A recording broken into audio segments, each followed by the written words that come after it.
there. So, I actually dated a much, much younger man once. Right?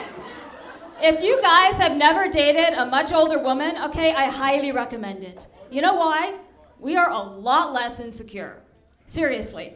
Like, if you're dating some young gal and you say to her, oh no, I forgot your birthday, she's gonna fall apart. But if you're dating some older woman and you say to her, oh no, honey, I forgot your birthday, she's gonna say, oh, was that today? Things happen. But you know what? Okay, there's a flip side to that. Since we're a lot less insecure, we don't put up with as much crap either, right? Like if you're dating some young gal and you call her up and say, sweetie, I'm gonna be a couple hours late because I'm out drinking with my friends, okay? She's gonna be like, oh, that's okay, honey, you're worth waiting for. Yeah.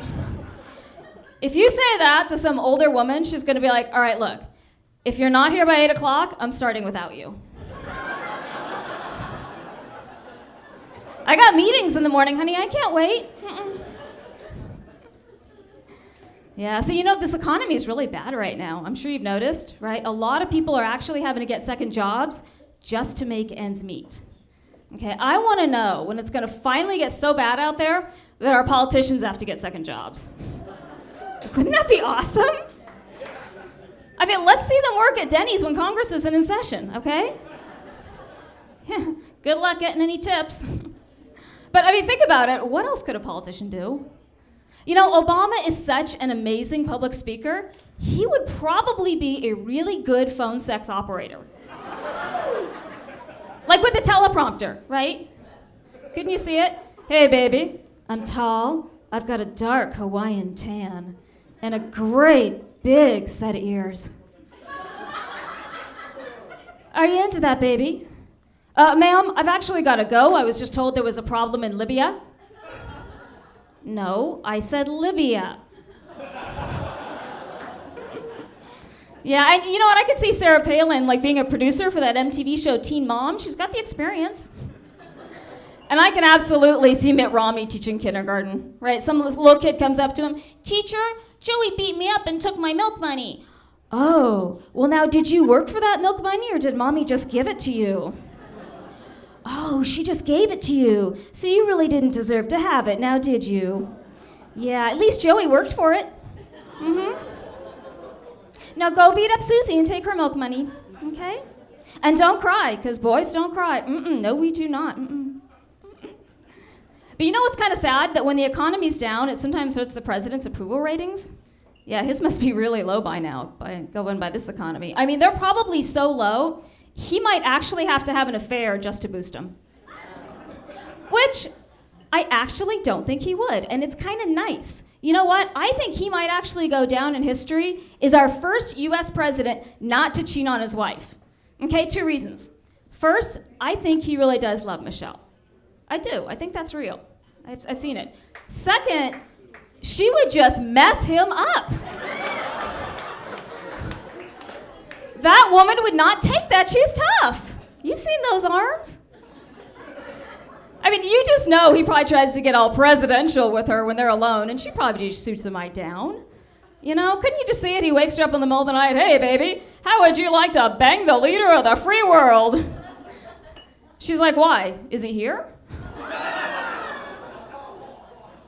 How about you go play checkers with the Secret Service again and let me go back to sleep? Okay, Mr. President. You know what? I actually supported Hillary when she first ran for president. You remember that? Yeah, a long time ago. But, you know, she might be running again in 2016. We don't know.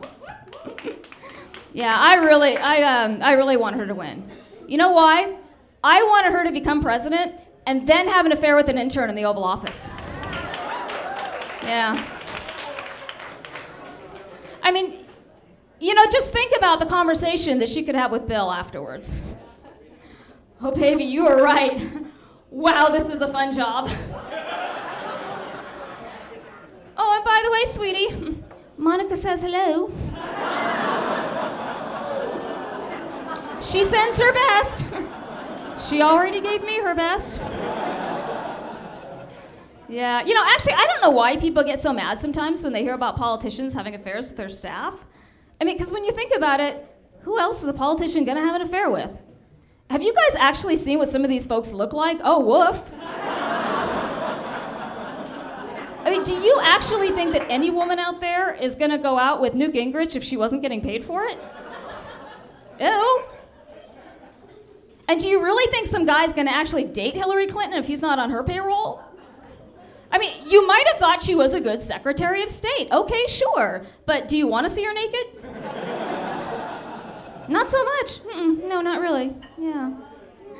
I do think it was funny, though, how much, like, when she was in office, how big of a deal it was, how her hair looked. You know, so every single reporter had to ask her about her hair almost?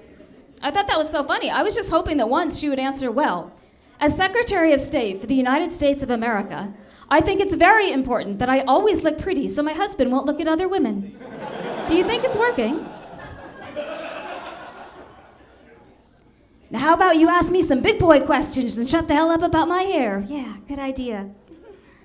I actually feel sorry for anyone in that job, really. I mean, the world's falling apart. I'm sure you guys have heard about all those countries that had, like, overthrown their governments through protests. You've been following all that, right? Well, you know, it's interesting. I mean, people are out there getting arrested, risking being shot at, tortured. But you know what? That would never happen here, ever. You know why? Americans are far too lazy. Really, when we get mad at our government, we send out angry emails to a lot of people. Damn it. And post things on Facebook. Really mad about gas prices, WTF. 30 likes in an hour. So I actually went to DC once. It was a lot of fun. They have a spy museum there. The whole museum filled with, like, gadgets and gizmos that are really used by spies in the field. My favorite thing there by far is this little rectally insertable toolkit for picking locks. I am not making this up. It's a little toolkit that fits inside the rectal cavity. Okay? I just hope it has a safety latch. I mean, what if it opens by mistake, you know? What if something gets lost up there? It's a lot more embarrassing than just losing your car keys. And, you know, when you're a spy, you're not allowed to tell anybody what you do for a living. Okay, so what do you tell the emergency room doctor? All right, look, doctor, you're probably gonna find a tiny little hammer up there. Okay, let's just pull it out quickly, and I don't want to talk about it. Yeah, I was gonna get one in the gift shop. They were out of my size. It's on back order. Yeah, so I went on a flight once that was like this 11-hour flight from hell because there were kids running around everywhere, you know, that kind of flight. Yeah, I just thought it was interesting because did you know that when you fly with an animal, you have to make a reservation in advance because they only allow 2 animals per plane per flight. Okay, I just think it'd be great if they did something like that with kids. Right, like allow the first 2 on board and put the rest in with luggage. It would totally work. I mean, they're small, they don't need a lot of oxygen. And if they didn't make it, you just get frequent flyer miles. Oh, Joey didn't make it? Want to go to Hawaii? Alrighty, thank you.